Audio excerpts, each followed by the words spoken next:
शासनानं ज्या पद्धतीनं काम करायला पाहिजे त्या पद्धतीनं नाही आहे. शासनाचं एकच म्हणणं की शासनानं तुम्ही डायरेक्ट सरसकट मदत जाहीर करून टाकली पाहिजे. त्याला एकदा एक सांगतात एकदा एक सांगतात आणि शासनाच्या प्रतिनिधींनी सुद्धा लवकर गावात लोकांना जाऊन मदत केली पाहिजे. नाही काय चाललं त्याच्यात हे शासन म्हणून मदत होत नाही. पंचनामे हा विषयच नाही राहिला पाहिजे. आता या अर्थमंत्री सध्या आपल्या जिल्ह्याचे पालकमंत्री आहेत, त्यांना सुद्धा माझी विनंती आहे की तुम्ही हा पंचनामा हा विषय कशाला ठेवताय. आता तुमच्यासारखा काम करणारा व्यक्ती म्हणून जी महाराष्ट्र तुम्हाला बघतोय तर आमच्या जिल्ह्यात सर्वाधिक बाधित जिल्हा हा आहे. जेवढा खर्च झाला त्याच्या दुप्पट तरी पैसे त्यांना मिळावेत.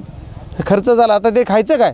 लोक एवढं टाहो फोडून ओरडतायत, माता भगिनी रडतायत, सगळ्याला खायला नाही, जनावरं गेलेत, गुरं गेलेत. ह्या सर्व गोष्टीचे पंचनामे करून योग्य ते त्यांनी आदेश दिले पाहिजेत अशी माझी प्रशासनाला आणि शासनाला विनंती. अतिवृष्टी जाहीर करून हेक्टरी 50,000 रुपये द्यावे आणि संपूर्ण कर्जमाफी या शेतकऱ्यांची प्रथम संपूर्ण कर्जमाफी द्यावी अशा प्रकारची मागणी आमची पूर्णपणाने आहे. अख्खं पीक तर गेलं आहे, पीक जाऊन द्या, जमिनी वाहून गेलेल्या आहेत, खरडून गेलेल्या आहेत.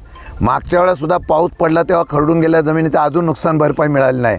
अजूनही बोलतात, आता बोलले की केंद्रात घ्या ना, केंद्राकडून 10-1 हजार कोटी रुपये आणि देऊन टाका सरसकट.